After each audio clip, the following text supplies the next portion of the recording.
CBI जांच की प्रस्तुति करेगी। यानी कि हमारा आपका जो संघर्ष है अब एक निर्णायक उसकी तरफ जाने वाला है। मैंने पहले भी कहा, लड़ाई अभी लंबी है, क्योंकि जो मुख्य काम है पहले जो इसके जो दोषी हैं उनको देश में लाना, उनकी संपत्तियों को फिर वो करना, फिर वो लंबा काम है, संघर्ष अभी और लंबा है, लेकिन कुछ न कुछ आशा की किरण जगी है और पूरा सरकारी अमला इसमें हरकत में आया है, सरकार हरकत में आई है और देश के गृह मंत्री के कानों तक अगर बात गई है तो ये समझ लीजिए बड़ी बात है। कल ही मैं आदरणीय बलूनी जी से मेरी बात हो रही थी, परसों भी उनका फोन आया था जब वो गृह मंत्री से मिलने थे, कल भी उनका विदेश मंत्री से मिलने हैं जो भारत के विदेश मंत्री हैं, क्योंकि ये लोग जो विदेश में बैठते हैं ये एक विदेश मंत्री के दबाव के बाद ही देश में वापस आ पाएंगे और तब भी उनका सारी कार्रवाइयाँ और आगे भी कार्रवाइयाँ। तो निश्चित रूप से सकारात्मक दिशा की तरफ हमारा संघर्ष जा रहा है। संघर्ष को कम नहीं करना है, हम सब लोग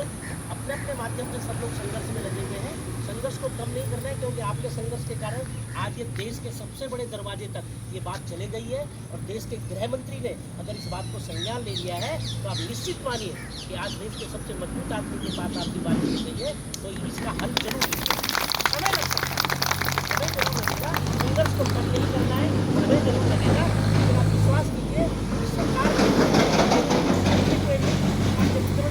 सीबीआई जांच की गुजारिश की है और ये सारी चीजें राणा जी, हमारे सुमन भाई मंडल अध्यक्ष जी और पिंटू रावत जी, तमाम यहाँ पर जो लोग आए हैं आप सबके समर्थन में हम लोग आए हैं। और मैं ये चौथा बार आया हूँ आपके पास, आप सबको याद होगा मैं चौथा बार आया। सबसे पहले मैं आया था जब वो बिल्डिंग आप लोग ने ताला तोड़ने के बाद किया उनके और दूसरा अब आप लोग आए थे जब नगर निगम में मैंने जब पुलिस वालों को बुलाया था कि जांच कौन कर रहा है और कहाँ तक पहुँचा है बात, तो पुलिस वाले आए थे तो सर इतना यहाँ तक जांच पहुँचा और इतने काम हो चुका। उसके बाद फिर हम यहाँ भी आए थे जब बारिश हो रहा था, आप सब बैठे थे। मुझे ये अच्छा नहीं लगा कि आज हम सबको ये देख के कि महिलाएं रोड पे बैठे और बारिश हो रहा है इतने दिक्कत में, आप सब ऐसे लड़ाई लड़ रहे हैं। हमें ये दुख हुआ था, मैंने कहा आप सब थोड़ा सा बच के कुछ करें, जिससे बच्चों को भी देखना है, घर भी देखना है, ये बोल के गया था मैं। देखिए हम सब आते हैं, हम लोगों का एक मकसद होता है, हम लोग जनप्रतिनिधि हैं,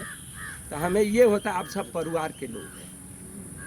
सभी परिवार के लोग हैं, कोई ऐसे ना हो जाए कि यहाँ पे बैठे हैं और बच्चे भी घर में वीरान ना हो। तो हम ये सब बात बोल के गए थे। हमने ये कहा था कि सरकार में हम लोग बात रखेंगे,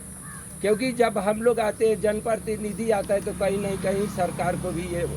तंत्र से पता होता है कि हमारे लोग ये सब धरने में गए हैं, या हम लोग भी बोलते हैं जाके कि वहाँ पे ये इस तरीक़ा का संकट है, ऐसे ऐसे लोग जूझ रहे हैं और इस तरीक़ा से पैसे चला गया है। तो हम लोगों को तो ये था कि कैसे भी ये आपका समस्या के समाधान हो, और आज देख लीजिए कहीं ना कहीं ईश्वर ने, सरकार ने सुना और सरकार ने सुना, छोटे सरकार ने आदेश किया और बड़े सरकार तक भी बात चला गया। तो हम सब आप सबके पक्ष में पहले से भी और अभी भी, और जब तक नहीं मिलेगा तब तक हम आप सबके साथ